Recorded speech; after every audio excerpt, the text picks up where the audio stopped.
The desert wind carried sand across Fort Bragg like whispered secrets. Heat shimmered above the firing range, bending the horizon into something uncertain, something that refused to hold still. Through that wavering air walked Captain Kira Brennan, her combat boots leaving precise prints in the Carolina dust. She kept her hood drawn low against the glare, but not low enough to hide the mark at the base of her neck. Black ink numbers etched into pale skin, coordinates that meant nothing to anyone watching, until they meant everything. The whispers started before she reached the weapons rack. A cluster of SEAL candidates leaned against the barricade, rifles propped beside them, grins spreading like they'd already won something. One of them, Staff Sergeant Derek Blackwell, tall and loose-limbed, with the easy confidence of someone who'd never truly failed, nudged the man beside him. "Here comes the mystery," he said, voice carrying just far enough. "Think those numbers lead to her favorite shopping mall?" Another candidate picked up the thread. "Coordinates to the spa, probably. Get those nails done before range day." Laughter rippled through the group. Not cruel exactly, just careless. The kind of dismissal that happens when respect hasn't been earned yet, when someone looks different from what you expect a legend to look like. Kira didn't break stride.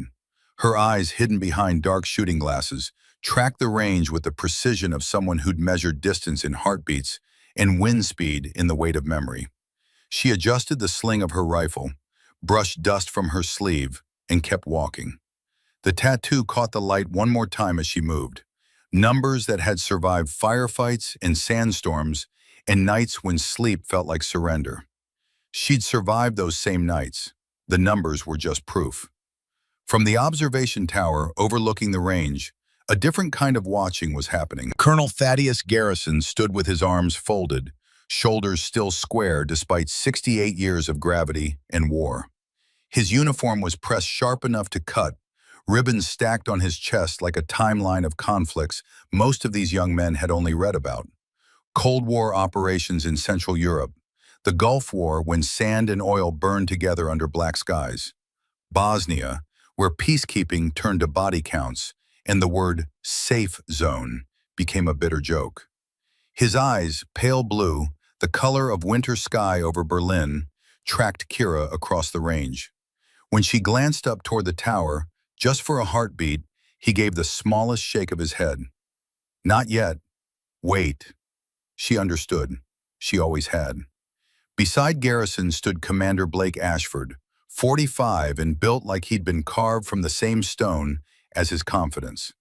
SEAL trident gleaming on his chest, arms crossed in a mirror of the older man's posture, but without the weight of decades behind it. He'd flown in 2 days earlier to oversee this joint evaluation between his SEAL candidates and the Army's best. What he'd expected was a grizzled master sergeant with tobacco-stained teeth and stories that started with, "Back in my day." What he'd gotten was Captain Kira Brennan, an Army captain leading SEAL Evaluation Week. The thoughts sat in Ashford's mind like grit under a contact lens. Present, irritating, impossible to ignore.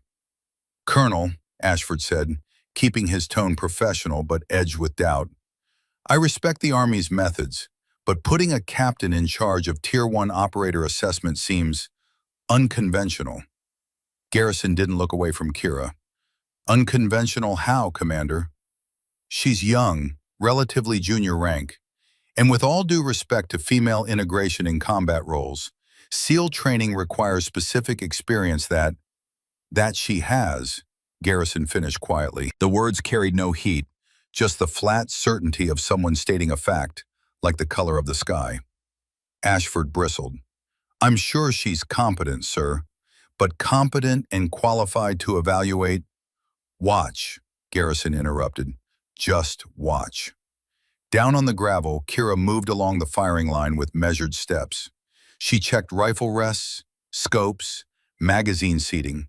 Her gloved hands brushed dust from bipods, adjusted legs with quick, practiced motions that spoke of muscle memory worn into bone. When she found something wrong, she fixed it without comment. When she found something right, she said nothing at all. A young trainee fumbled with his magazine, hands shaking just enough that brass rattled against metal. Kira watched from a few feet away, arms loose at her sides. She could have stepped in immediately, corrected him with words and authority. Instead, she waited. Let him struggle long enough to feel it, but not long enough for panic to root deep and spread. His first 3 shots kicked dirt nowhere near the steel targets downrange. Somewhere behind him, laughter started up again. If he shoots any wider, Blackwell announced, he's going to hit the parking lot. Kira walked over, boots crunching on spent casings. She didn't look at Blackwell, didn't acknowledge the comment at all. She knelt beside the trainee, her knee pressed into the dirt beside his elbow, close enough that he could feel the stillness radiating from her like heat from stone. Grip, she said, one word barely above a whisper. Then, breath. And finally, trigger. 3 words, no lecture, no raised voice, no performance. She shifted his right hand a fraction of an inch, rolled his shoulder forward until the tension in his neck released, and set 2 fingers against his ribs. Breathe with these, she said. Don't fight them. The trainee swallowed, nodded. He sighted in again, and the world narrowed. The range noise dimmed in his ears, compressed down to the slow lift and fall of his chest, and the weight of her fingers against his side, grounding him to something real. He squeezed. The shot cracked through the warm air, sharp and clean. A heartbeat later, the time it took for sound to catch up with consequence, the steel plate rang loud and clear. There was a pause, small, almost too quick to notice, the kind of silence that arrives when reality doesn't match expectation. Then someone muttered, "Lucky," another voice, even a broken clock. Blackwell forced a laugh that sounded thinner than before, hollow at the edges. Kira stood without comment and moved toward the next firing point. She didn't look back to see the trainee's stunned expression, or the way his shoulders straightened, or the way he touched his own ribs where her fingers had been, trying to remember the feeling. From the tower, Garrison watched through a spotting scope. He'd been watching out of habit at first, the way old soldiers watch everything, cataloging exits, counting bodies, measuring distance. But now he adjusted the focus, tracking Kira as she moved along the line. Her corrections were minimal, surgical. A barrel tapped down here, a cheek weld raised there, and every time the results improved. Interesting, Ashford murmured beside him, his skepticism beginning to crack at the edges. Major Kyle Donovan, the Ranger Company commander, stood with his arms crossed near the back of the tower. He'd been watching too, though his expression remained neutral, professional. But when his eyes tracked Kira, there was something else there. Not quite deference, but close. The kind of respect that doesn't come from rank or position, but from something witnessed firsthand and never forgotten. "You know her, Major?" Ashford asked, noting the look. Donovan's jaw tightened for just a moment. "Well enough, sir." "Meaning?" "Meaning she knows what she's doing," Donovan said. "That's all that matters out here." Ashford waited for more. Nothing came. The answer wasn't evasive, it was protective. He filed that away and turned his attention back to the range. Below, Blackwell couldn't let it go. As Kira passed behind his firing point, he raised his voice just enough for the others to hear, just enough to get a reaction. "Hey, Captain," he called out, "that ink of yours ever point to anything interesting? Or is it just decoration?" A few of the men chuckled. Someone else chimed in. "Maybe it's coordinates to the day spa. She looks like she knows where the sales are." Kira's step didn't falter. She kept walking, eyes forward, shoulders level. The only sign she'd heard them at all was the brief, almost absent lift of her hand to the back of her neck. Her fingers brushed the edge of the numbers, as if checking they were still there, still real, still hers to carry. In the tower, Garrison's hands tightened on the railing. His knuckles went white. Donovan saw it.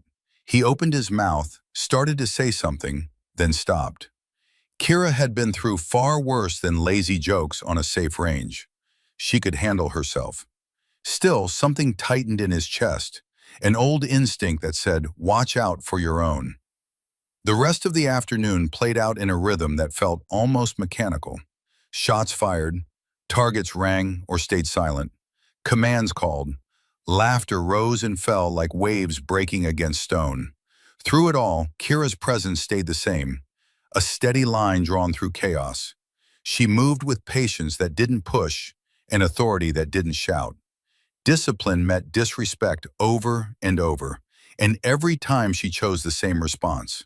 Correct the error, ignore the ego, keep the range safe. Most of the men only saw an instructor doing her job. They didn't see the way her eyes tracked every flag for wind shifts, every heat shimmer on the horizon, every small detail that could turn a quiet day deadly if this had been anywhere else. They didn't know there had been a time when those coordinates on her neck weren't a joke, but the last thing someone she loved had given her before the world came apart. They didn't know her call sign. Not yet. By late afternoon, the sun dropped low enough to turn the range into copper light and long shadows. Heat shimmered above the sandbags, blurring the distant tree line into watercolor uncertainty. Commander Ashford descended from the tower, boots hitting gravel with authority. His voice carried across the yard, calm but final. Captain Brennan, you can observe from the tower. Let the men handle the range. It wasn't a suggestion. It was a dismissal wrapped in courtesy. The kind of order that sounds respectful, but removes you from the work that matters. Kira's expression didn't change. She gave a simple, yes, sir, and climbed the narrow metal stairs to the observation deck. From there she could see everything. The lines of shooters, their stances betraying nerves and overconfidence in equal measure. The wind gusting across the range, tugging at flags that told stories these men weren't reading. The faint mirage bending the air near the steel targets 800 meters out, distorting distance, making lies out of what looked true. She lifted her binoculars and began noting each shooter's form. Finger discipline, breathing patterns, the small tells that separated a good shot from a wasted round. Then she keyed her radio.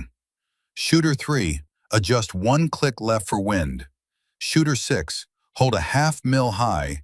Mirage is pulling your point of aim. No one responded. Down below, rifles thundered. Dust rose in small clouds. Metal targets stayed silent, untouched, mocking. Ashford leaned against the tower rail, pretending not to notice her corrections. He said something into his own radio, voice lighter, almost amused. We've got it, Captain. You just keep watching. The next volley scattered even wider. Rounds chewed small scars into the berms, kicking up dirt and frustration in equal measure. Kira keyed her mic again. Wind drift increasing. Read your flags. Mirage is pulling left. Compensate or you'll stay dry all day. Silence answered her. The only sound was the crack of rifles and the mounting tension in shoulders that knew they should be hitting, knew the failure was theirs, but couldn't find the fix. By sunset, the targets looked untouched by intention. Missed rounds had scarred the backstops, but not one solid hit rang across the field. Blackwell finally slammed his rifle down against the sandbag rest hard enough to make the man beside him flinch. Maybe next time we let the mystery woman with the tattoo shoot, he said. The line broke into laughter again. It wasn't joyful. It was relief. The kind that hides embarrassment behind noise, that pretends failure doesn't sting when it absolutely does. Even Ashford cracked a thin smile. Up in the tower, Kira exhaled slowly. She set the binoculars down, lifted her cap, and rubbed the back of her neck where the tattoo sat. Black ink against pale skin, numbers etched so deep they'd become part of her skeleton. The one thing no rank or ridicule could erase. Because it wasn't about proving anything to anyone else. It was about remembering. Then she stood, boots scraping metal, and descended the tower stairs. The range quieted as she touched gravel. She didn't speak, didn't look at anyone, just walked through the haze of dust and failed shots until she reached Blackwell's rifle where he'd left it propped against the rest. Without a word, she knelt, checked the chamber, shouldered the weapon, sighted downrange. The world seemed to hold its breath. No scope adjustment, no computer calculations. Just her eyes reading the mirage, her body feeling the wind, her mind doing math that had become instinct years ago in places where mistakes meant body bags. One squeeze, steady pressure, no jerk. The rifle cracked once, sharp and clean and final. 800 meters away, the steel plates sang, a deep, clear ring that echoed against the hills in the sky and every assumption these men had carried onto this range. Heads turned. Even the wind seemed to pause, waiting. Kira stood, set the rifle back down gently beside Blackwell's position, and looked at him once. Her eyes were steady, expressionless, carrying no triumph and no anger, just fact. Then she turned and began walking toward the equipment table. The laughter didn't return. No one made a joke. No one said a word. Ashford's jaw tightened, pride bruised under the weight of that single perfect shot. "Lucky," he said finally, loud enough for everyone to hear. Not because he believed it, but because he needed it to be true. Kira didn't break stride. Her voice carried back across the range, calm as still water. "Wind doesn't do luck, Commander." The line froze. Half awe, half shame, all of them suddenly aware they'd been dismissing someone who'd forgotten more about shooting than most of them would ever learn. When Kira reached the equipment bench, she unloaded the spare rifle with the same mechanical precision she brought to everything, then began cleaning it like nothing had happened. Every movement calm, deliberate, ritual. The others returned to their stations and started shooting again, but now, between every shot, they glanced her way. Ashford watched through narrowed eyes. There was no arrogance in her posture, no gloating, no need to prove anything beyond what she'd already proven. That unnerved him more than any display of pride could have. As darkness settled and range lights flickered on one by one, the sound of steel ringing became more frequent, not from chance, but from careful corrections, from men finally following the guidance she'd offered hours ago. The guidance they'd ignored because they'd made assumptions about who deserved to be heard. Yet not one man said it aloud. Not one admitted she'd been right all along. Dinner came late. The mess tent buzzed with low voices and the metallic clatter of trays. The smell of instant coffee and reheated rations filled the air, mixing with sweat and gun oil and exhaustion. Someone had set up a projector, and old black and white photographs flickered against the canvas wall. Historical images, part of some presentation on military heritage. Blackwell sat with a group near the screen, grinning as someone scrolled through photos of female snipers from past wars. "Look at this," he said, pointing. "Soviets used to send women to shoot. Guess history repeats itself." One of the others laughed. "World War II desperation tactics. Throw everyone at the wall and see what sticks." The images kept clicking forward. Women in uniform, rifles in hand, faces half hidden by distance and time. Each photo became another careless comment, another joke, another reminder that respect in uniform wasn't guaranteed even on home soil. At a table near the back, Kira sat alone, quietly eating. She didn't glance up, didn't acknowledge the screen or the voices or the laughter, just methodical bites, lost in thoughts that lived somewhere these men couldn't follow. Captain Owen McLeod, passing by with coffee, stopped near her table. He was Army, late 30s, with the weathered look of someone who'd done more than one tour in places that didn't make the news. He looked toward the projector, then back at Kira. "You good, Captain?" he asked softly. She nodded without looking up. "I've seen worse, McLeod." He hesitated, wanting to say more, then simply replied, "I know you have," and walked away. Because some things didn't need to be explained. Some people carried enough weight that adding words would only make the load heavier. The laughter at Blackwell's table grew louder. The projector clicked through slides like a metronome of mockery. Every image another joke, another jab, another casual dismissal of something these men didn't understand and hadn't earned the right to judge. Kira finished her food, folded her napkin with precise edges, and stood. As she passed the wall where images still flickered, the next photo flashed onto the canvas. A woman crouched behind rubble, dust on her face, rifle steady in her hands. The angle was distant, taken from above. A faint scar near the jawline, eyes that had seen too much and forgotten nothing. It was her. Bosnia, 2015, Operation Safeguard. The photograph was classified, or it was supposed to be. Someone had declassified the wrong file, or the right file at the wrong time. For a heartbeat, no one spoke. The realization hadn't landed yet, hadn't connected the woman on the screen with the woman walking past. Then the next slide replaced it, and the laughter started again. Kira kept walking, out into the night air, past the tents, toward the empty range still echoing with the day's gunfire. Above her, stars were beginning to pierce the Carolina sky, sharp and cold and permanent. She tilted her head up, eyes unreadable, and touched the coordinates on her neck. The mark everyone mocked, but no one understood. The numbers that meant a hillside in Bosnia where rain mixed with blood and a radio went silent forever. Back inside the tent, Ashford stood in the doorway. The laughter had faded, but guilt hadn't replaced it yet. Just a vague discomfort, the sense that something wasn't adding up.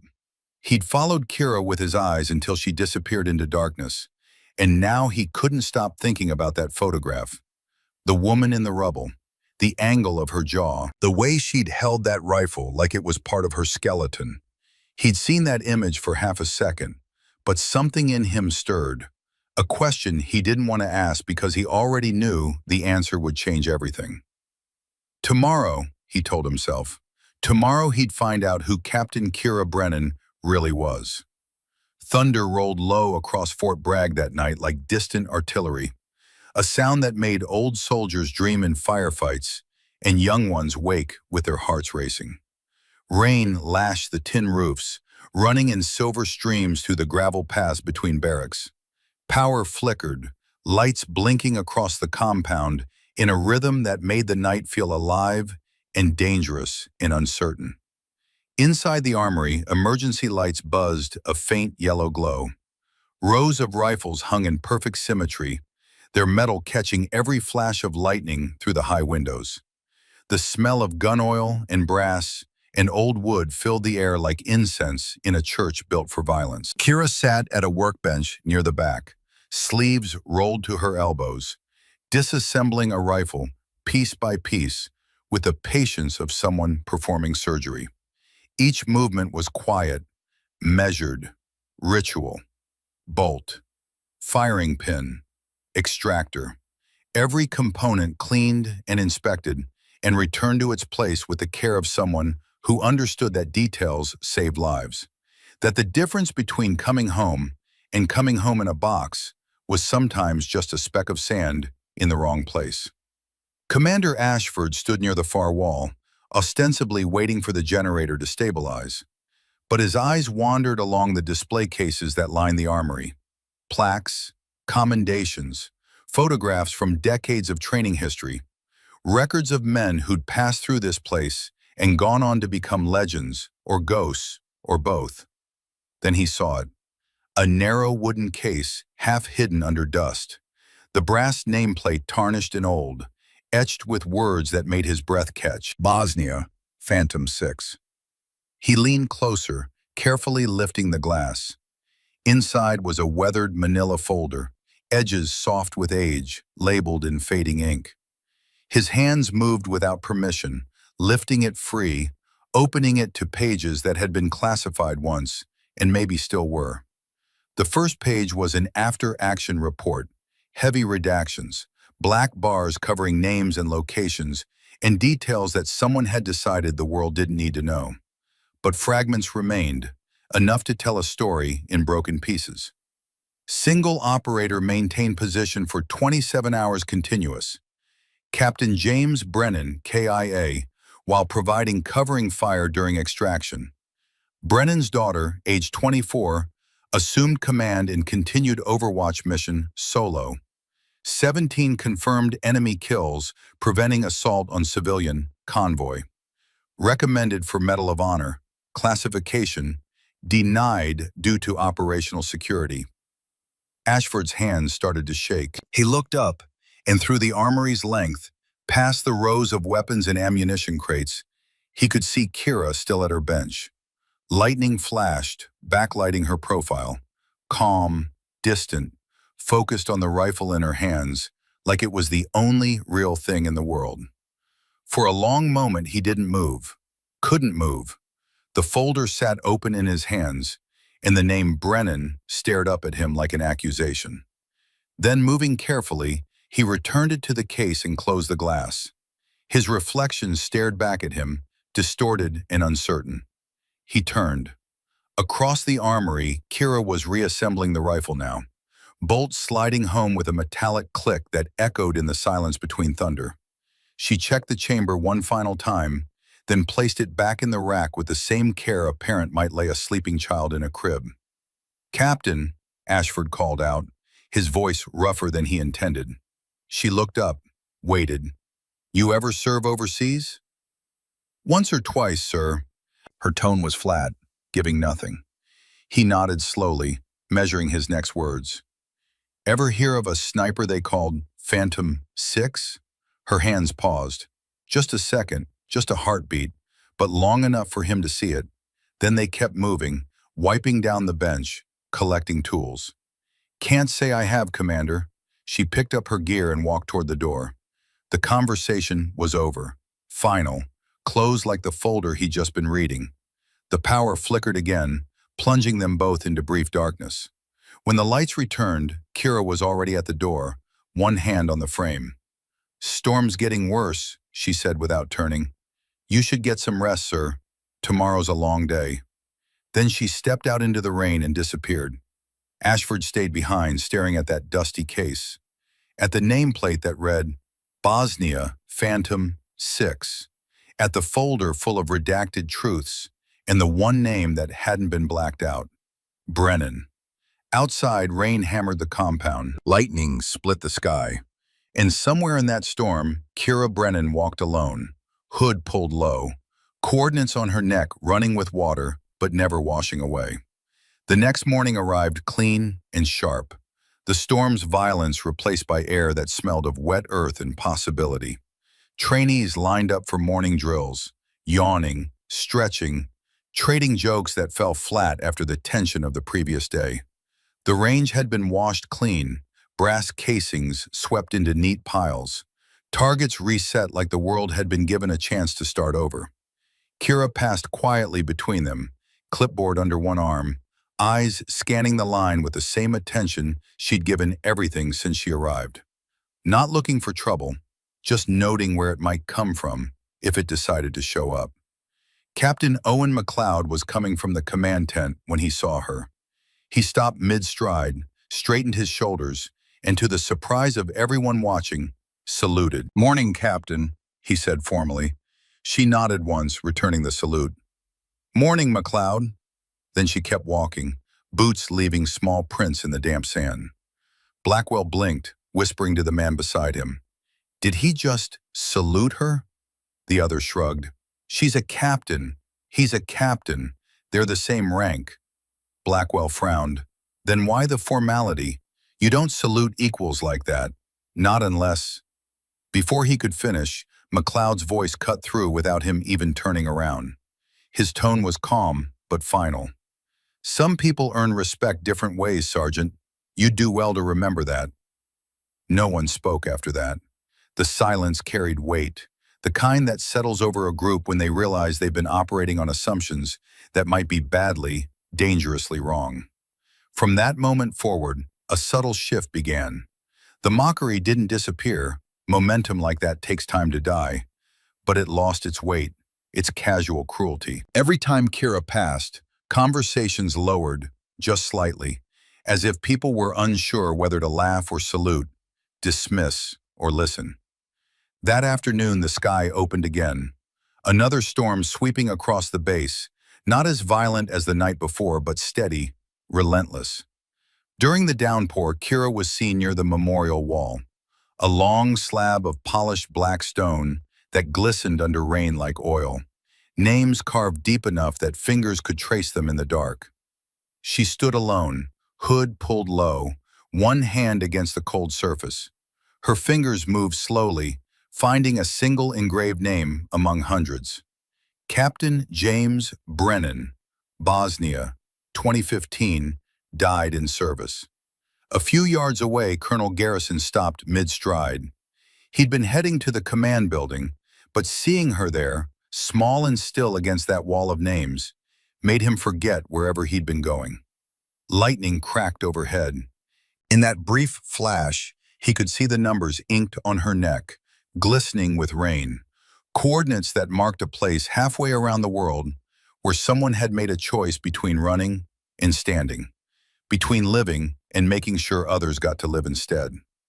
When she lowered her hand from the wall, he noticed her thumb lingered on one particular part of the engraved text. Not the name, not the date, but something else carved smaller beneath. Coordinates. The same numbers on her neck. She turned slightly, catching him watching. Their eyes met across the rain-blurred distance. For once, neither spoke. Words would have been too small for what that moment carried. She simply adjusted her hood and walked away, boots splashing through puddles, shoulders square despite the storm pressing down. Behind her, whispers were already starting among the younger trainees. They'd seen her at the wall, seen the way she'd touched that name, seen something in her posture that spoke of grief, worn so long it had become part of her skeleton. Who was he? Someone asked. Her father, maybe? Why would someone tattoo coordinates of a grave? Heard something about Bosnia. Someone said she was a sniper, like a real one. Phantom 6. That's what the old files call her. The rumor spread like smoke, formless, impossible to contain. Not cruel this time, but curious, uncertain. Words like Bosnia and sniper and Phantom 6 floated between bunks and hallways, gaining weight with each retelling.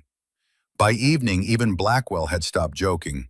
He just watched Kira move through the mess tent, quiet and deliberate, every gesture clean and controlled, like someone who'd already been through hell and didn't need to prove anything to anyone ever again. Because the only person whose respect mattered had died giving her those coordinates. Ashford caught McLeod outside after dinner, stepping into his path with the directness of someone used to getting answers. That folder last night, he said quietly, Bosnia, Phantom 6. It's her, isn't it? McLeod didn't deny it, didn't confirm it either.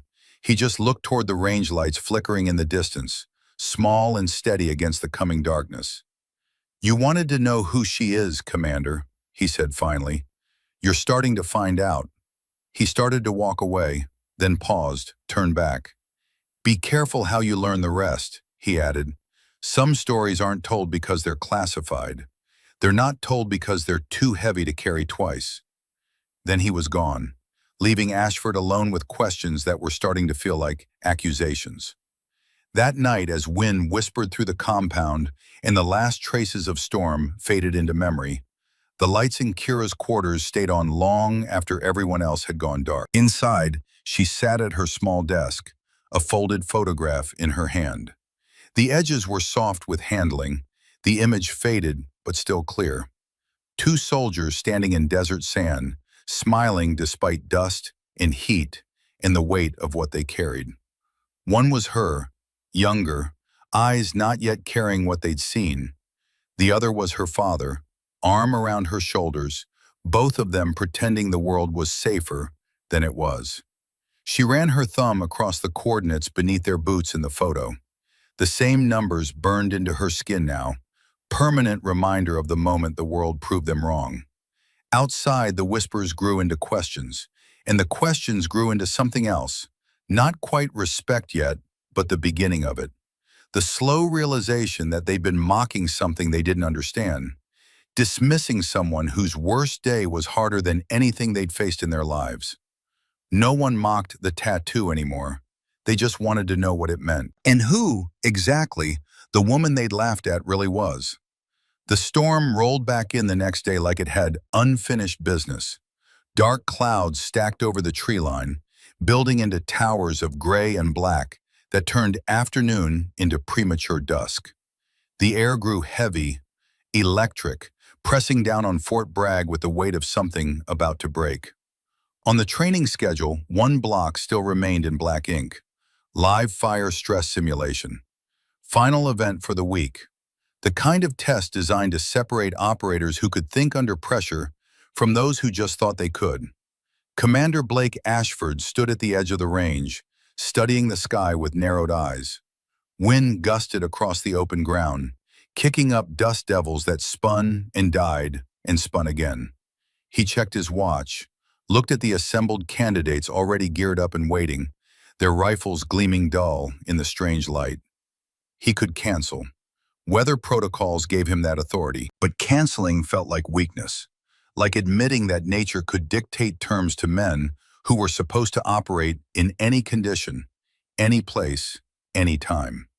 "We run it," he said finally, his voice carrying the finality of command. "Weather is weather. Combat doesn't reschedule for convenience." Behind him, Colonel Garrison shifted his weight, one hand resting on the tower railing. The old man had been quiet all morning, more quiet than usual, watching the sky with the attention of someone who'd learned to read it in places where getting it wrong meant body bags. "Commander," he said, keeping his tone respectful but firm, "those clouds are moving faster than forecast. Wind's going to be unpredictable. Visibility's going to drop.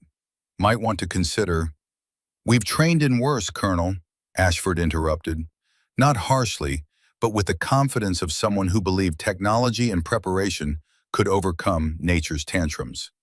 "The men can handle some weather." Garrison's jaw tightened, but he said nothing more. Old enough to know when words were wasted, when a man had to learn lessons the hard way, because that was the only way they stuck.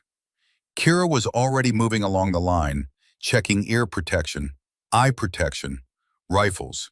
Her movements were efficient, practiced, the ritual of someone who'd done this enough times that it had become muscle memory.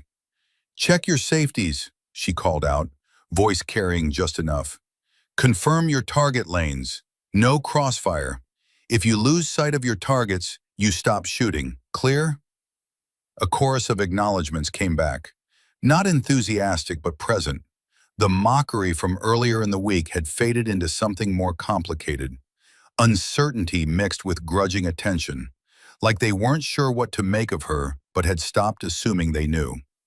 When the first crack of thunder rolled closer, Kira glanced up, reading the sky the same way Garrison had. She walked over to Ashford, her approach direct but respectful.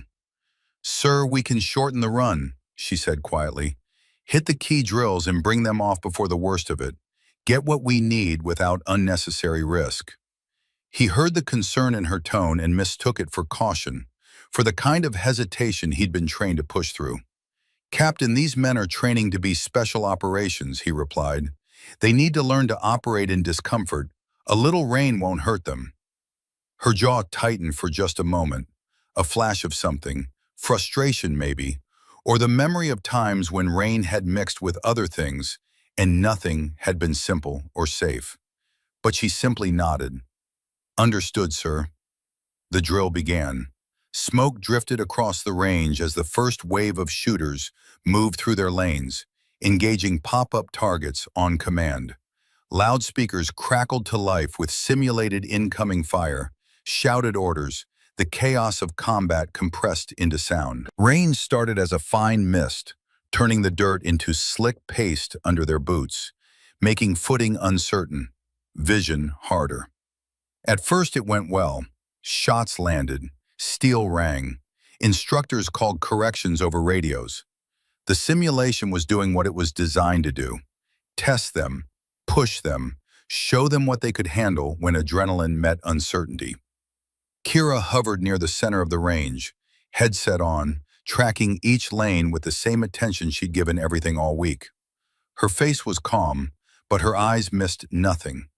She watched fingers on triggers, watched barrel discipline, watched the small tells that separated a good shooter having a hard day from a dangerous one, about to make a mistake that couldn't be taken back. Then lightning hit. It struck somewhere beyond the berm, close enough that the flash turned the world white for a single, endless heartbeat. The thunder followed instantly, not the distant rumble they'd heard all morning, but a violent crack that rattled chests and sent a shockwave through the entire range.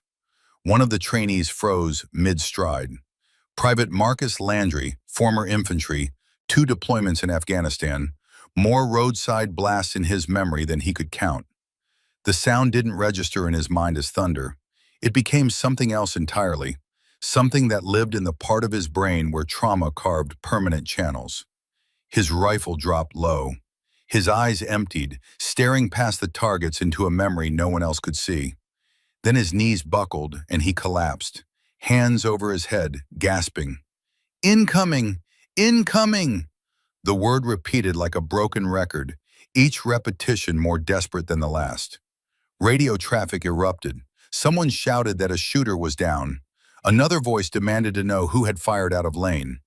A third voice called for a medic, urgent but controlled. Ashford tried to sort it, barking into his headset.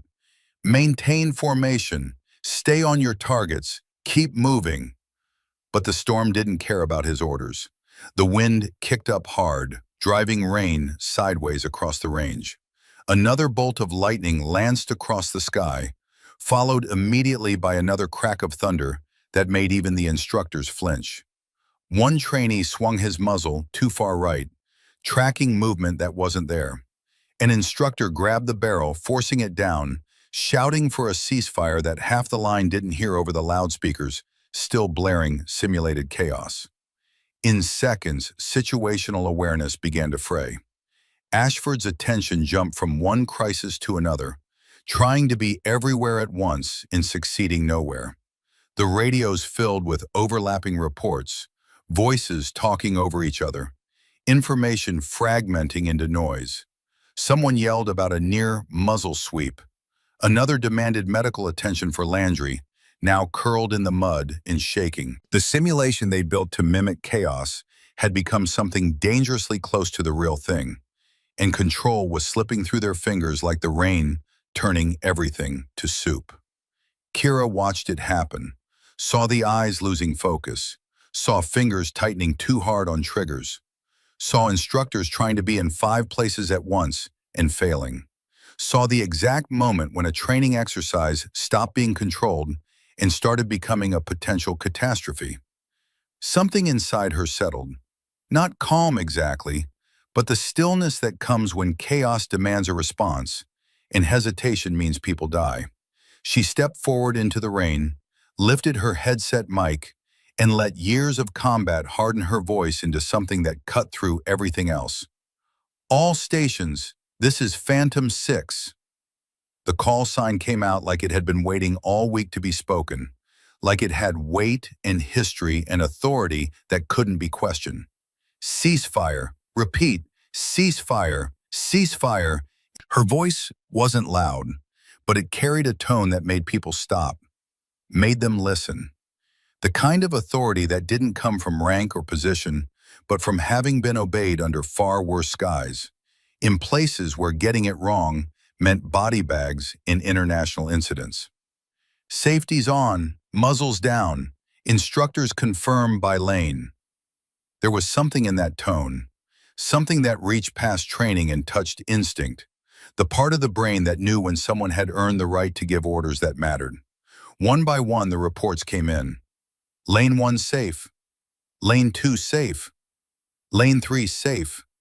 The gunfire stuttered, then stopped. The loudspeakers still crackled with simulated chaos, but her voice cut through it like a clean shot through noise. "Corpsman to lane 5, she added, already moving toward Landry. "Everyone else maintain position until cleared. Do not move without an instructor. Acknowledge." A chorus of acknowledgments came back, immediate and certain. Ashford turned to look at her. It hit him then, really hit him for the first time, that he had never heard her speak that way before. Not on the range, not in briefings, not anywhere. This wasn't Instructor Kira Brennan. This was someone else, someone older and sharper, and forged in places where hesitation got people killed. This was Phantom 6. She reached Landry first, dropping to one knee beside him in the mud. Rain streamed down her face, plastered her uniform to her shoulders, but she didn't seem to notice. Her focus was total, locked on the man in front of her, who was somewhere else, somewhere darker.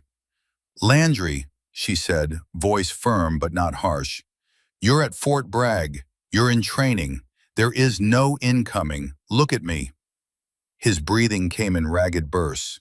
Rain ran down his helmet, mixed with sweat, dripped from his nose. His hands shook so hard he could barely keep them over his ears. She took hold of his wrist, grounding him with physical contact, pulling him back to something real. "Count my fingers," she ordered, "one breath for each. In, out. You're here. You're not over there. Hear the rain? Smell the dirt? That's this place. Stay with it." Gradually, the wildness in his eyes began to ease. He focused on her face, on the calm steadiness that didn't flinch when the next rumble of thunder rolled across them. When the corpsman arrived, she helped transfer Landry over, then stood, scanning the line again with eyes that cataloged everything. "All lanes safe, all weapons cleared," came the final radio call from Major Donovan. "Copy," she replied. "Instructors, guide your shooters off the line. Range is cold." There was no confusion now. No one questioned who was in charge. Her commands moved through the formation like wind through grass, invisible but undeniable, changing everything they touched. Ashford watched, with his headset forgotten around his neck, hanging loose like he'd forgotten it was there. This was what Captain McLeod had hinted at. This was why he'd saluted her with that particular kind of respect. This was the reality behind the rumors and the whispers and the classified folder gathering dust in the armory. Once the line was cleared and the trainees were moving toward the covered staging area, Kira checked the roster board hanging from the tower wall. Her eyes moved row by row, counting names, tallying faces against the mental picture she'd built of who should be where. One name didn't match. One face was missing. "Where's Carter?" she asked. An instructor frowned, checking his own count. "He was in lane 8. Should have come off with the others." She scanned the groups again, looking for the lanky frame, the nervous fidget with his chin strap. Nothing. The rain pounded harder, turning the range into a gray curtain. Beyond the berms, visibility dropped to almost nothing. "He's not here," she said. No panic in it, just fact stated plainly. "He left his position. I'm going after him." Ashford stepped in. "Captain, we'll send a team. Let me organize." "By the time you assemble one, he could be halfway to the tree line," she interrupted. "He has combat history. Lightning plus live fire plus old memories. That's a bad equation, sir. He could be hiding, or worse, moving blind. I know how they think when it hits like that." Garrison's voice cut in from the tower, weak but clear. "Let her go, Commander. She's done this before." Ashford looked up at the old colonel, saw something in his face. Trust, maybe, or memory, or both, and nodded. She didn't wait for more permission, just grabbed a handheld radio, secured her hood, and stepped back out into the storm. From under the tower awning, Ashford lifted his binoculars and tried to track her. Wind drove sheets of rain across the field, obscuring everything beyond the first set of berms. She moved low and fast, cutting between cover points with the instinct of someone who'd done exactly this under actual fire, where the lightning was muzzle flash and the thunder was incoming artillery. She checked behind the first berm. Nothing. She signaled back toward the tower, though he could barely see her hand through the rain. Then she pushed on, boots slipping in mud, uniform soaking through in seconds. At the second berm she found him. Carter was huddled against the packed earth, helmet off, eyes squeezed shut. His hands were clamped over his ears, shoulders shaking. Whatever the lightning had opened in him was still roaring too loud to let reality through, still dragging him back to some other range, in some other country where the explosions had been real and the screaming hadn't stopped. Kira didn't approach from directly in front. She circled, coming into his peripheral vision slowly, hands visible, posture low and non-threatening. "Carter," she called over the rain, keeping her voice steady. "It's Captain Brennan. You're at Bragg. Training. North Carolina. Look at me." He flinched at her voice, then blinked, trying to focus through whatever he was seeing that wasn't really there. "Listen to me," she continued, moving closer one step at a time. "There's no fire, no blast, just rain. Feel it? That's now. That's real. The rest is memory. Don't let it drag you back. I need you here." He swallowed, choked on something, nodded in tiny jerks that said he was trying so hard to come back. She stepped closer, took hold of his tactical harness, and hauled him up. He was dead weight at first, legs not remembering how to work, but gradually he began to stand on his own. Together they moved back across the field, rain hammering down, mud trying to suck their boots off with every step. Every few steps his knees threatened to give out, and every time she tightened her grip and pulled him forward. Mud soaked her pants, water ran down her sleeves and under her collar, past the coordinates etched into her skin, numbers that had their own story of rain and mud and dragging someone to safety when staying put meant dying. From the tower, Ashford watched through blurred glass and fogged lenses. The details were lost in distance and weather, but the picture was clear enough. One figure hauling another through the storm, refusing to let him fall, moving across a range that suddenly seemed a lot closer to the places he'd only seen on grainy drone feeds and after-action reports. Beside him, Garrison gripped the railing with both hands, watching Kira with an expression that mixed pride and pain. His breathing had grown labored, shallow. Ashford noticed but said nothing, focusing instead on the two figures emerging from the gray. By the time they reached the staging area, Carter's breathing had steadied. Kira guided him to a bench, handed him off to the corpsman again, and only then let herself exhale. Water streamed from her uniform, pooled around her boots. Her hands were shaking slightly, not from fear, but from adrenaline finally catching up now that the crisis was past. No one applauded. No one cracked a joke. They just watched in silence that felt heavier than the rain. Garrison descended from the tower slowly, one hand on the rail, his face pale. McLeod appeared at his elbow, steadying him, but the old colonel waved him off. He walked to where Kira stood, water dripping from both of them, and for a moment they just looked at each other. "Just like Bosnia," he said quietly, "you never leave anyone behind." Her eyes widened slightly. It was the first time he'd acknowledged it directly, the first time he'd connected past to present in front of witnesses. "Stone," she started. "They need to know," he said. "Not all of it, not yet, but enough to understand why you do what you do." Then he turned and walked back toward the command building, slower than before, leaving questions hanging in the rain-thick air. Later in the gear room, the storm's roar faded to a steady drum against the metal roof. Trainees and instructors hung wet vests, laid out rifles to dry, tried to shake off what had just happened, and failed because some things don't shake off easily. Kira stood at a small table near the back, peeling off her soaked uniform top. Underneath, her tan undershirt clung to her skin, darkened by rain and sweat. She rolled up one sleeve to wring out the water, and that was when Staff Sergeant Derek Blackwell saw them. Faint, pale lines along her forearm. Not clean scars from surgery or accidents, puckered, irregular marks that followed no neat pattern. The kind that came when metal and heat and debris met flesh in an instant no one forgets. The kind that spoke of being too close to something that exploded and being lucky enough to survive it, but unlucky enough to carry the proof forever. He stared, mouth half open, the casual arrogance that had carried him through the week gone completely. "Those scars," he said quietly, almost to himself. "That's shrapnel, isn't it?" She glanced at him once, then at her arm like she was seeing it fresh, remembering the moment each mark was made. Her expression didn't change. "Old business, Blackwell," she said. "Focus on what's in your hands. He swallowed and picked up his rifle, but the usual swagger was gone.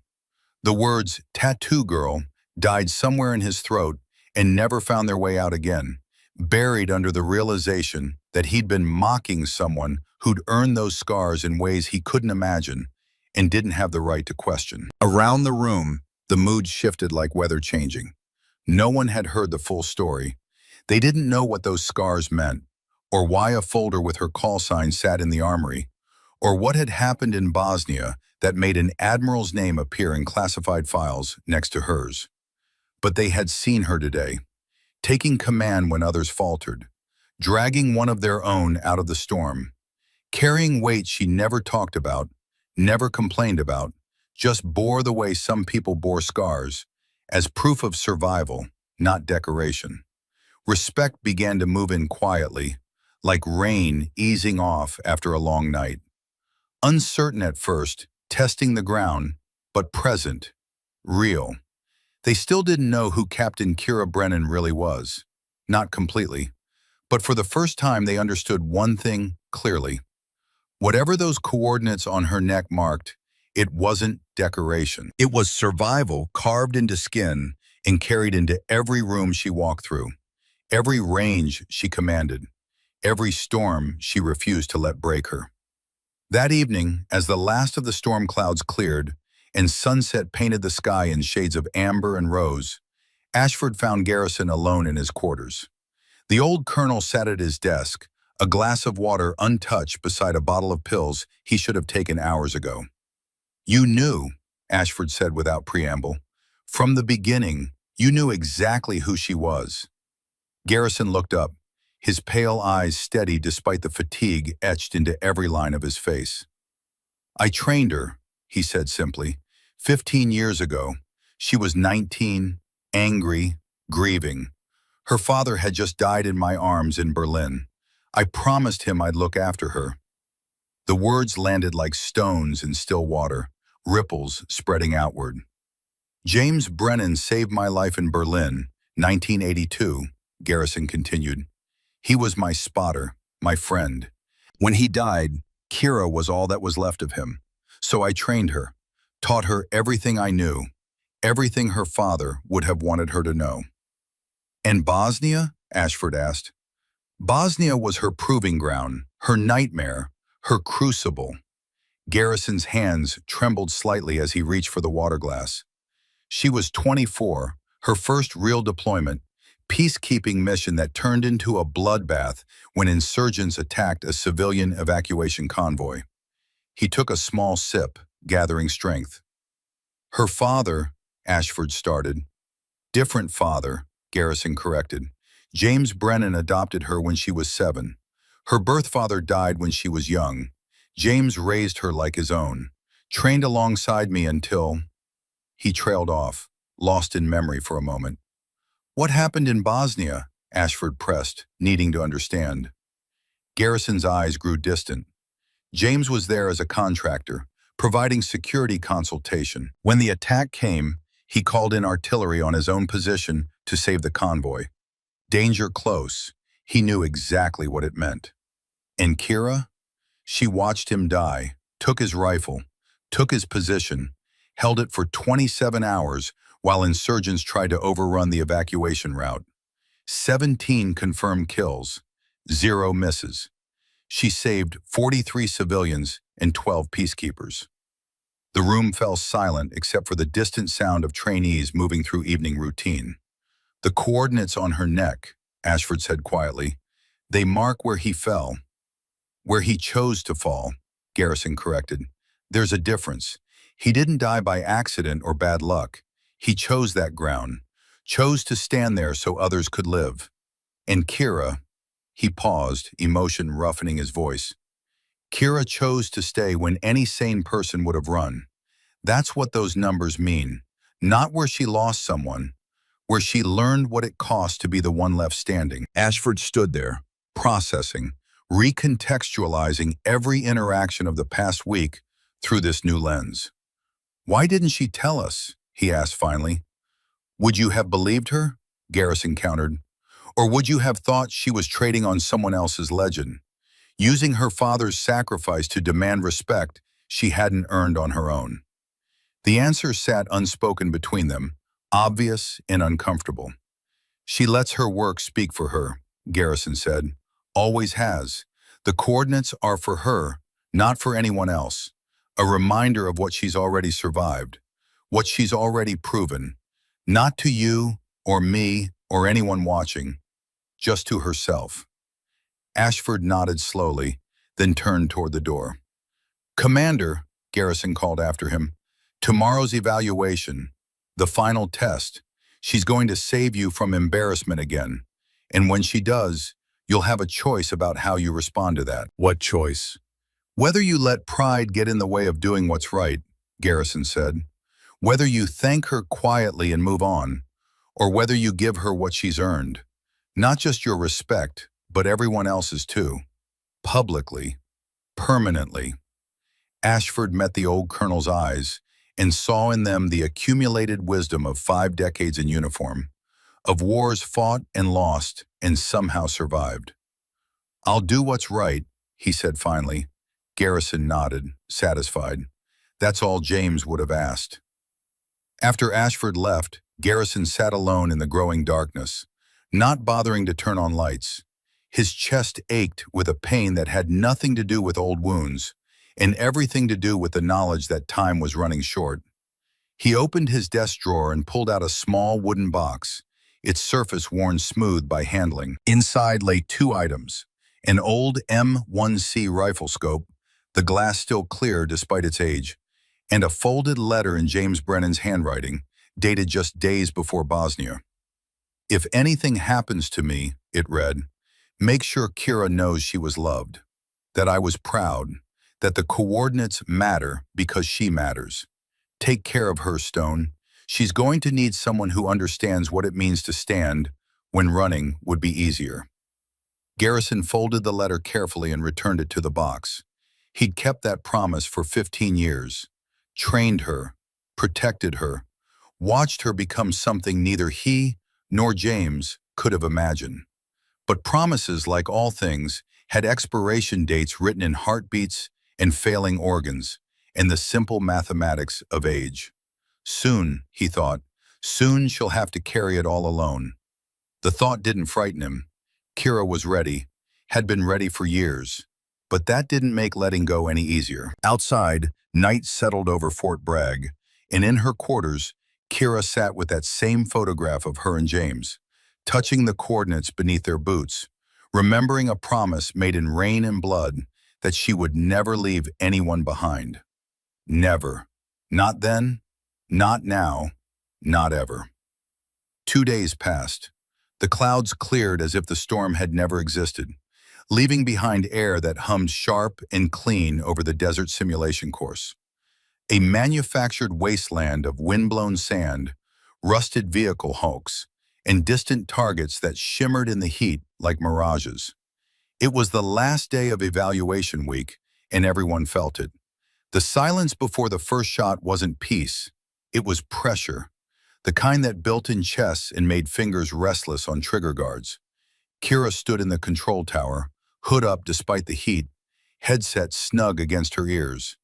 Her voice over the radio was even, steady, carrying no weight beyond what the words needed. Range is hot. Begin first sequence. Below, Commander Ashford led the line of shooters, SEALs, Rangers, a handful of Marines, through a course built to test precision under fatigue. Each shooter had to track and hit moving steel targets across the open stretch, accounting for wind that shifted without warning, glare that played tricks with distance, and elevation changes that made the math harder than it looked.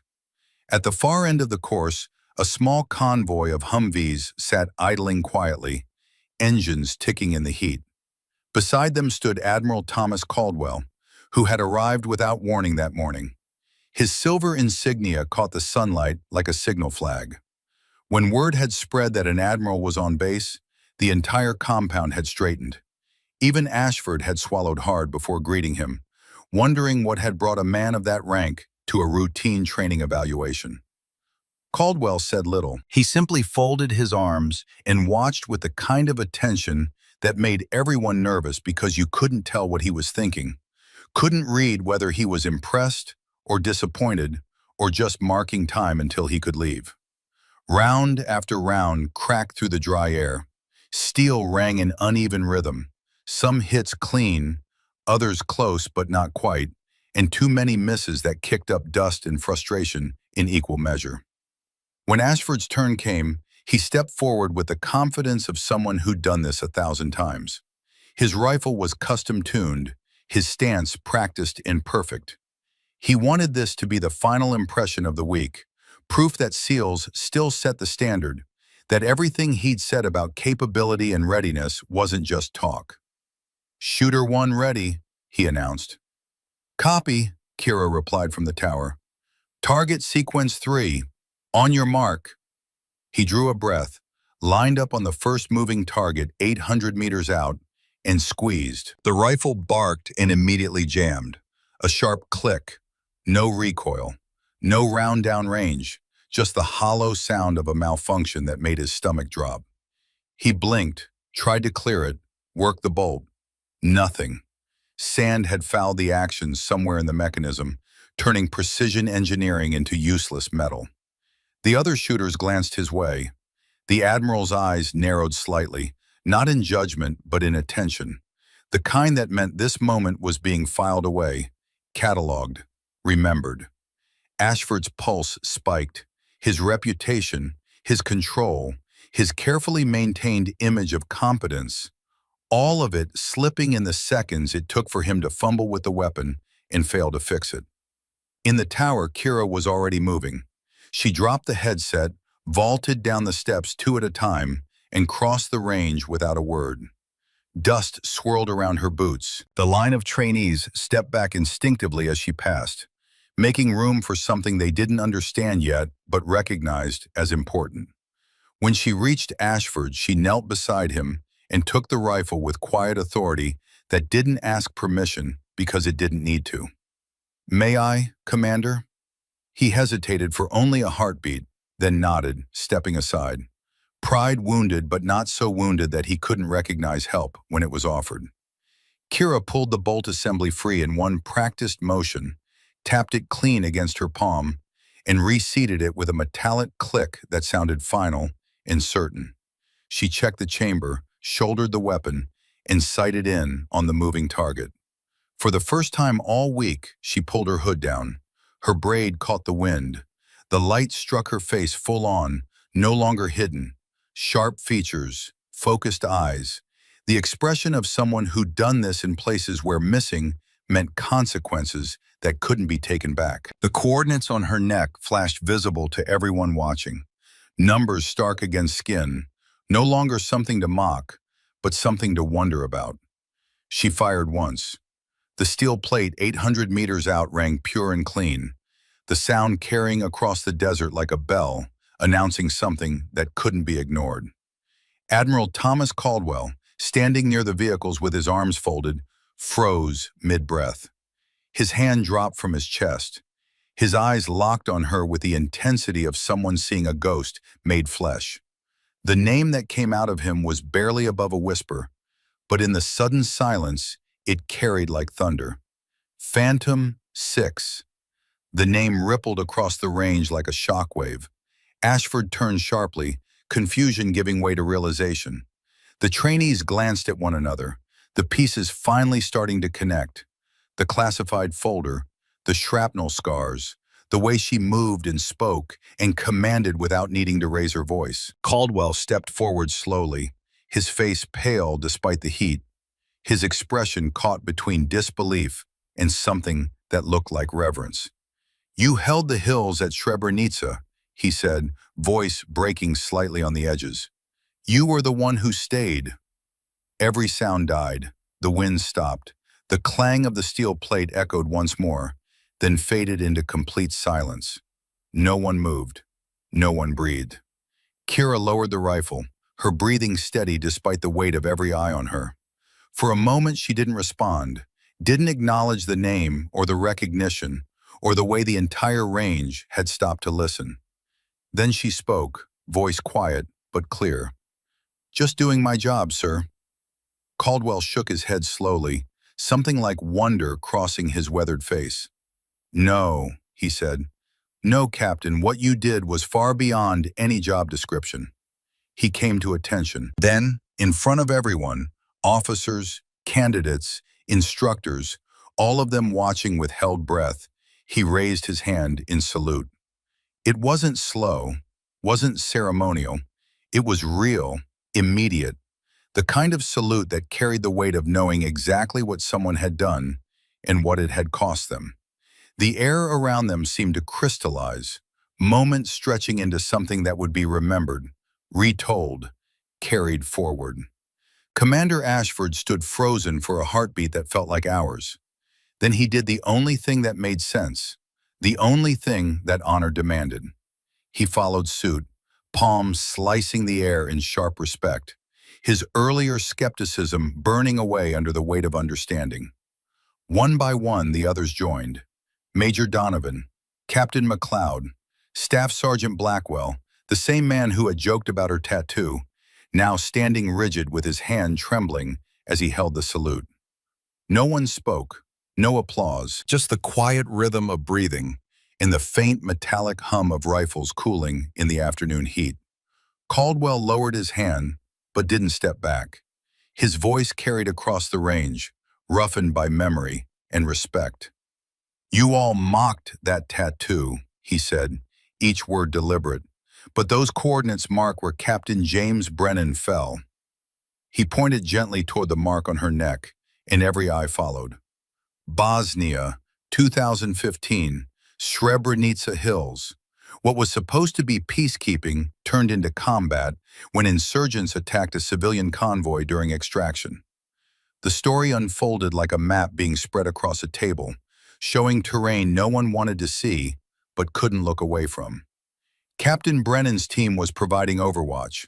When the attack came, he called in coordinates on his own position to save the convoy. Artillery strike, danger close. He knew what it meant. Caldwell's voice roughened further. His daughter, 24 years old at the time, took command of the position after he fell. Held it alone for 27 hours. Zero sleep. No relief. 17 confirmed kills protecting that extraction route. When reinforcements finally arrived, she'd saved 43 civilians and 12 peacekeepers. The numbers hung in the air like smoke, impossible to dispel. "I recommended her for the Medal of Honor," Caldwell continued. "It was denied. The operation was classified. Still is technically. So instead she received a call sign." He looked at Kira, and something passed between them, shared knowledge of things that couldn't be written in reports, couldn't be reduced to commendations, could only be carried. Phantom 6. The insurgents thought she was a ghost. They couldn't believe a single person could do what she did. Some of them still don't. The range stayed silent. Even the wind seemed to hold its breath. "Remember that," Caldwell said, his voice dropping, but losing none of its weight. "Next time you think quiet means weak. The strongest voices on the battlefield aren't always the loudest. Sometimes they're the ones that keep shooting after the radio goes dead." He lowered his gaze back to Kira. Her eyes glistened, first visible emotion she'd shown all week. But she didn't look away, didn't hide. "Your father and Colonel Garrison forged you, Captain," he said softly, "but you became something beyond both of them." She swallowed once, hard, then nodded. No words. They would have been too small anyway. The moment stretched, then broke as Caldwell stepped back and the range began to breathe again. But something had changed, fundamental and permanent.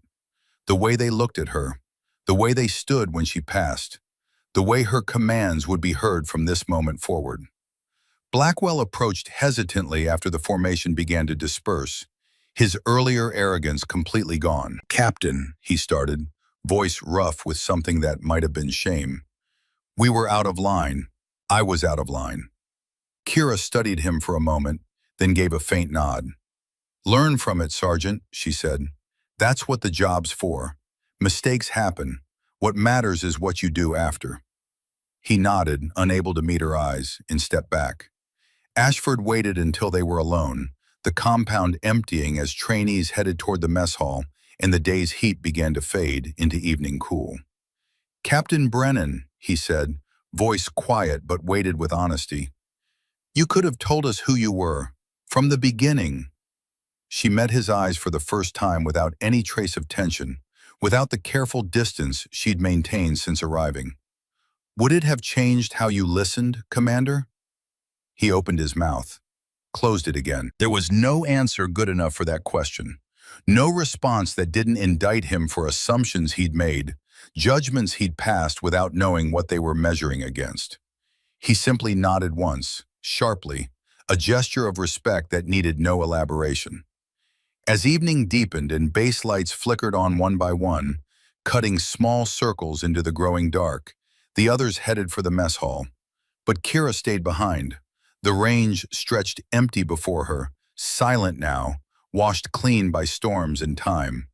She walked toward the firing line, toward the one place she'd always felt steady, and paused by the flagpole where fabric snapped in the evening breeze. The wind lifted the edge of her hood as she raised a hand to the tattoo at her neck. The ink was still dark, still sharp, numbers that had been carved into her skin in a hospital room while her father's body was being prepared for transport home. But touching them now didn't feel as heavy as it had. The weight was still there, would always be there, but it had shifted somehow, changed from burden into something else. Not decoration, not even memorial, legacy.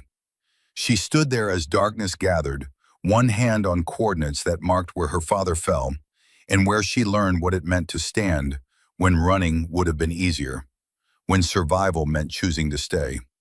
Somewhere behind her, voices carried from the mess hall. Laughter, conversation, the sound of people who'd been through something together and come out different on the other side. She didn't join them, not yet. For now, she stood alone on the range where she'd proven nothing except what she'd always known.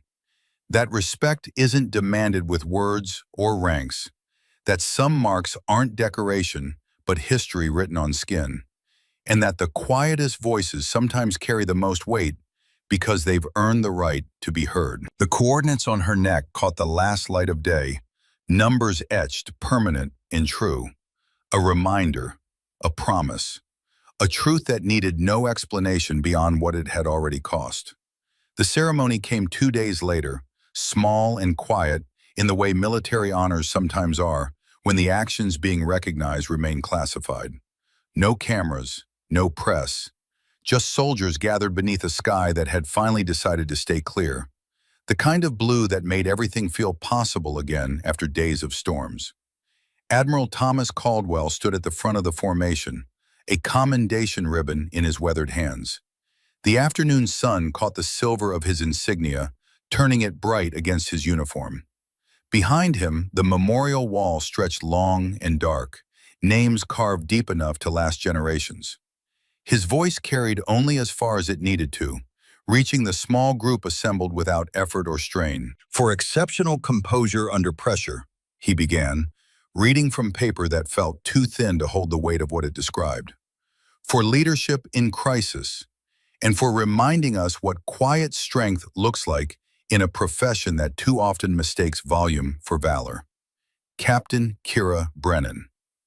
Applause wasn't ordered, but it rose anyway, soft and respectful, the sound of hands coming together because words alone weren't sufficient for what everyone now understood.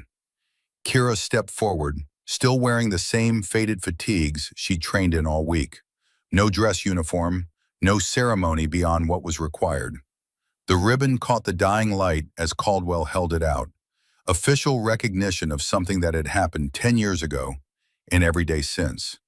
She took it with a nod, her thanks quiet and sincere. Then, instead of pinning it to her chest where everyone could see, where it would announce itself to every person she passed, she slipped it into her pocket with the same economy of motion she brought to everything else. Caldwell watched her do it, a small smile touching the corner of his mouth. "You've never been one for display, have you, Captain?" "Never needed to be, sir," she replied. The words hung between them for a moment. carrying more truth than a longer speech could have managed. Then Caldwell stepped back, and the formation began to break up, people drifting toward the mess hall as the sun dropped lower and shadows stretched long across the compound. As evening deepened and the base lights began flickering on one by one, the others headed for the mess hall. But Kira stayed behind, drawn to the one place that had always made sense to her. The range stretched empty before her, washed clean by rain and time, silent now except for the wind moving through the flags. She walked toward the firing line slowly, boots leaving prints in sand that would be gone by morning. When she reached the flagpole, she paused, looking out across the distance where targets stood waiting for tomorrow's shooters, tomorrow's lessons. The wind lifted the edge of her hood as she raised a hand to the tattoo at her neck. The ink was still dark, still precise, numbers that had been with her longer than most of the friendships she'd tried to build and lost to reassignments in time. But touching them now felt different. The weight was still there, would always be there, but it had shifted, changed from burden into something else, something closer to acceptance. Not forgiveness exactly, because there was nothing to forgive. Just the slow recognition that carrying her father's last gift didn't mean she had to carry it alone or in silence forever. Some marks aren't decoration, she thought. They're history written on skin, remembered in silence, carried forward into every uniform worn, in every range commanded, in every storm refused. Behind her, voices carried from the mess hall, laughter, conversation, the sound of people who'd been through something together and emerged, changed on the other side. She didn't join them, not yet. For now she stood alone on the range, where she'd proven nothing except what she'd always known, where the quiet had weight and the coordinates on her neck told a story that needed no elaboration beyond what it had already cost. 6 months later, the seasons had turned, and Fort Bragg wore autumn like a uniform change. Leaves scattered across the compound, gathering in corners and against buildings, whispering when the wind moved through them. The air carried a different quality now, cooler and sharper, the kind that made every breath feel clean. The hospital room was small and plain, walls painted the neutral beige that medical facilities choose when they want to avoid making promises about outcomes. Machines beeped quietly in rhythm, with a heartbeat that had grown irregular, unreliable, a clock winding down despite everyone's best efforts to keep it running. Colonel Thaddeus Garrison lay in the bed, oxygen tubes running to his nose, monitors tracking vital signs that told a story everyone in the room already knew, but nobody wanted to say aloud. He'd turned 72 since the evaluation week, though he looked older. 3 heart attacks in 6 months had carved years into his face, turned his hands thin and trembling, made every breath a negotiation with a body that was finally, irrevocably, done with fighting.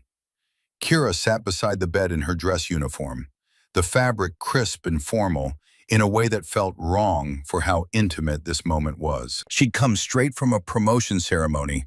She was a major now, though the rank felt hollow when weighed against what was slipping away in this small room. Garrison's eyes opened slowly, focusing on her with effort. When recognition came, something like peace settled across his features.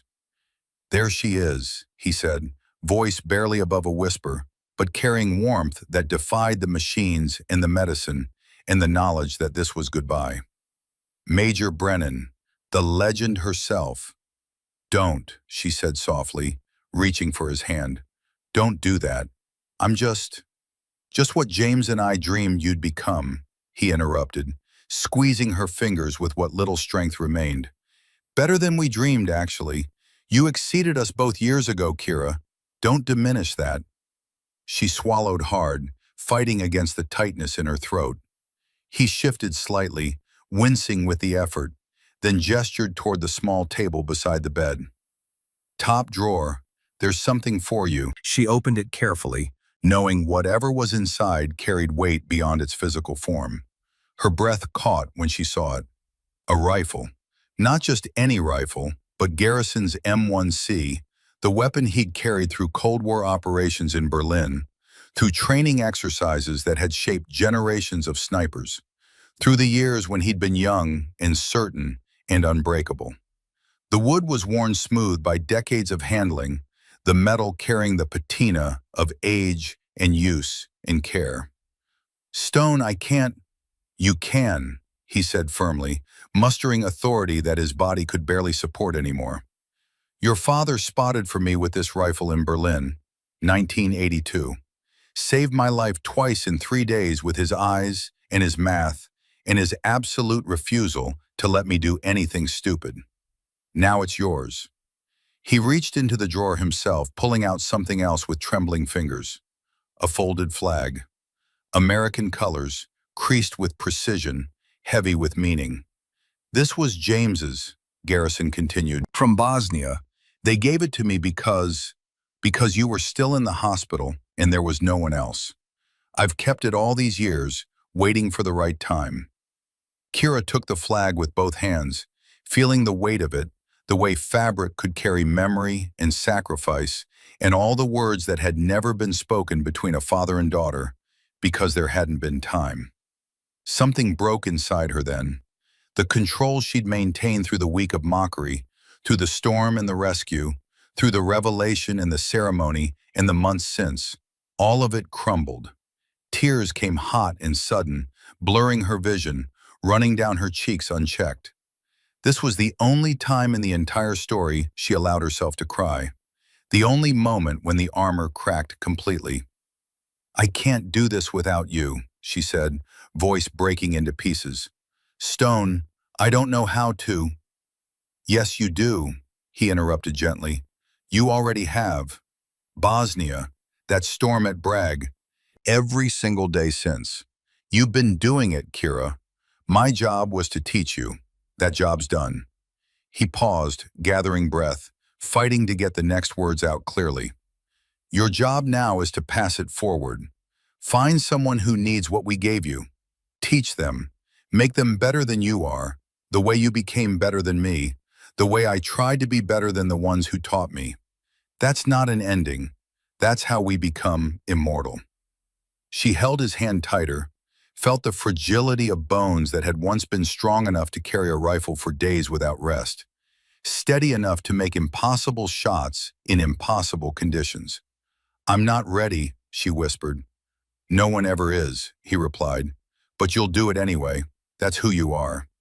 They sat in silence then, her hand in his, the rifle and flag resting on her lap, machines beeping their steady countdown. Outside the window, autumn leaves fell in slow spirals, gathering on the ground to be scattered and gathered again.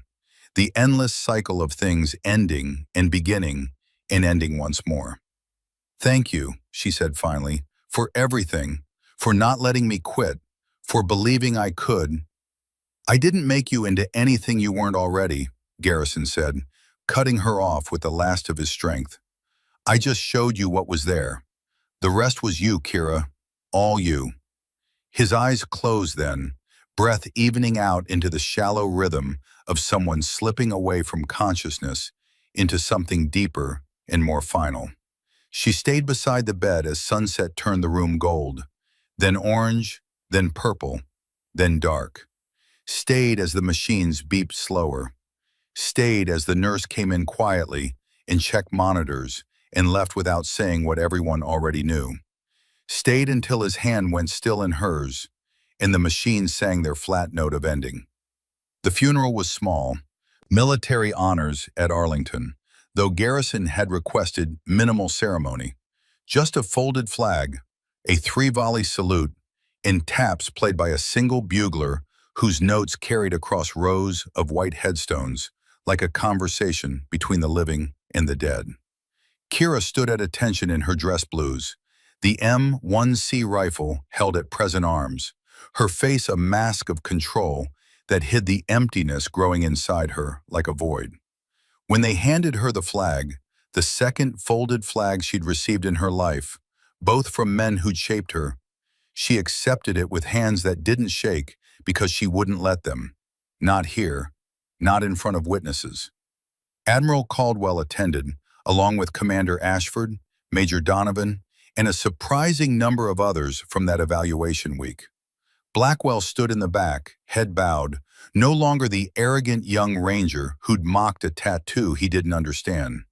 They'd all learned what those coordinates meant now. After the ceremony, after the crowds dispersed and only a few remained standing among the graves, Kira walked alone to a nearby headstone. Not Garrison's, his was too fresh, the earth still dark and unsettled, but another one placed years before. Captain James Brennan, beloved father, Bosnia, 2015. He stood so others could run. She knelt in the grass, placed one hand on the cold marble, and finally let herself feel the full weight of being alone.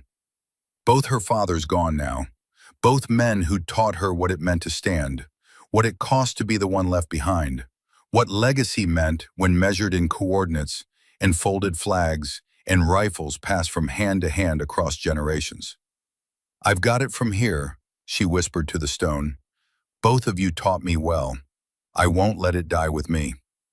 The wind moved through the trees, carrying the scent of autumn and change and endings that were also beginnings if you knew how to look for them. She stood, shouldered the M1C rifle, and walked back toward the living, carrying the dead with her the way soldiers always have, not as burden, but as compass, as reminder, as promise. 1 year later, Fort Bragg wore spring like a promise. New growth pushed up through old ground. Trees budded green against blue sky. The range had been resurfaced, targets repainted, flags replaced with bright fabric that snapped clean in the wind. Major Kira Brennan stood at the edge of the firing line, watching a new training cycle assemble. She was senior sniper instructor now, the position Garrison had held before his final retirement.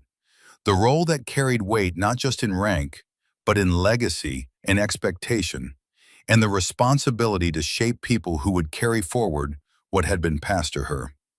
A young woman appeared at the edge of the formation, uncertain and trying to hide it. She was small, maybe 22, with blonde hair pulled back tight and eyes that held determination, fighting against doubt. The male trainees were already watching her with the kind of skepticism Kira recognized immediately, the assumptions forming before a single shot had been fired. Kira saw herself 15 years ago in that posture, that carefully maintained composure over internal questions about whether she belonged here, whether she was good enough, whether the doubters might be right. She approached directly, boots crunching on gravel. "Name, soldier?" The recruit straightened. "Private Avery Sutherland, ma'am." "Can you shoot, Sutherland?" The private hesitated, glancing at the men around her who were making no effort to hide their doubts. "They say I can't, ma'am. Say I'm too small. Too—" Kira held up one hand, interrupting with a kind of quiet authority that didn't need volume. She touched the coordinates on her neck, fingers brushing numbers that had been with her long enough to feel like part of her skeleton. "Let me tell you about two men who taught me everything worth knowing," she said, voice carrying just far enough for the nearby trainees to hear. "One was my father, Captain James Brennan.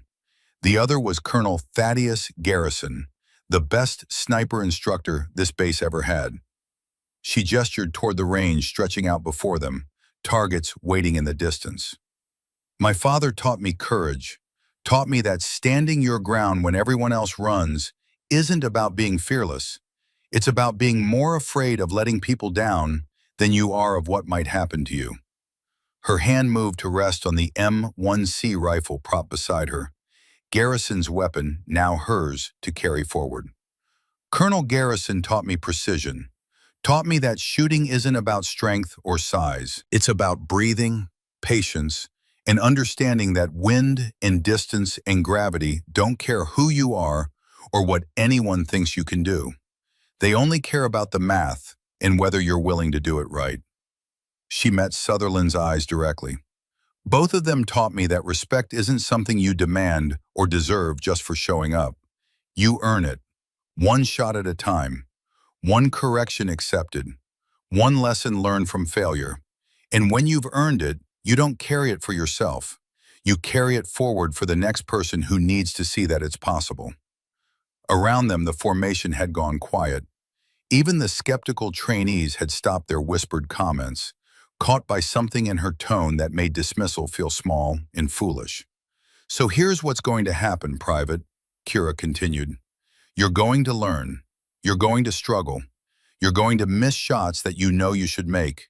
And people are going to laugh. Some of them are going to assume they were right about you." She paused, letting that sink in. "And then you're going to prove them wrong. Not because you need their approval, but because you need to know for yourself what you're capable of. Because someday, someone else is going to need to see that it's possible, and you're going to be the one who shows them. Just like these two men showed me." Sutherland's eyes glistened slightly, but she blinked it back, shoulders straightening with something that looked like hope finding its footing. "Yes, ma'am," she said firmly. Kira nodded once, then turned to address the full formation. "This range is hot in 15 minutes, she announced. "Check your equipment, help the person next to you, and remember, every single one of you is here because someone before you believed you could be. Don't waste that." As the trainees dispersed to prepare, Kira returned to her position near the observation point. The M1C rifle stood propped against the tower railing, wood worn smooth by 3 generations of hands. On the small desk inside the tower, her father's flag hung in a display case, stars bright against blue fabric. Beside it, a second case held Garrison's flag, the fabric still crisp and new. The wind moved through the range, carrying the smell of gun oil and possibility. Flags snapped overhead, telling stories about direction and force that anyone could read if they knew how to look. She pulled out her binoculars and began scanning the line, cataloging each shooter's stance, their preparation, the small tells that would determine success or failure before the first round was fired. Private Sutherland was third from the left, working methodically through her pre-fire checklist with the kind of careful attention that spoke of someone who understood this mattered, that every detail counted. One of the male trainees said something Kira couldn't hear from this distance, but she saw Sutherland's shoulders tense, saw the moment of doubt cross her face. Then Kira watched as the young woman took a breath, touched her rifle with both hands, and returned to her checklist without responding, ignoring the noise, focusing on what mattered. Something tightened in Kira's chest. Pride, maybe, or recognition, or the particular kind of satisfaction that comes from watching someone begin to understand what it takes. The range timer clicked down. Shooters settled into position. The world narrowed to wind and distance, and the mathematics of making metal fly true across space that wanted to push it off course. "Range is hot," Kira called over the radio. "First relay, on my mark." She watched Sutherland settle behind her rifle, adjust her position slightly, read the flags with eyes that were learning to see what mattered. "Mark!" The first shots cracked across the morning air. Some hit, some missed. Some came close enough that the next attempt would find steel if the lesson was learned. Sutherland's first round kicked dirt 2 feet left of her target. Kira saw the frustration cross her face, saw her fighting the urge to rush the second shot out of anger or embarrassment. But then the young woman paused, took a breath, adjusted her hold based on where the miss had gone, read the flags again. Her second shot rang steel, clean and true, the sound carrying across the range like validation. Kira allowed herself the smallest smile. Hours later, when the training day ended and shooters cleaned their weapons in the fading light, Kira found herself alone on the range one more time. It had become ritual, this evening walk to the place where everything made sense, where the noise fell away and what remained was just wind and distance and the permanent things that didn't change no matter how much the world tried to complicate them. She stood at the firing line with Garrison's rifle in her hands, feeling the weight of it, the history carved into wood and metal by years of use and care. Her father had touched this weapon.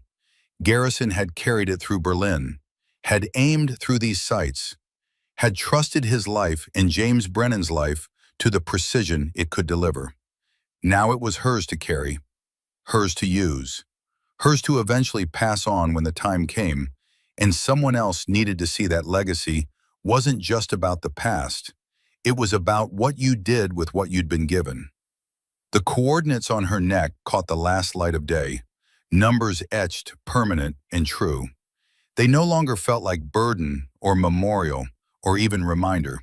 They felt like promise. A promise that what had been lost wouldn't be forgotten. That sacrifice meant something beyond the moment it was made.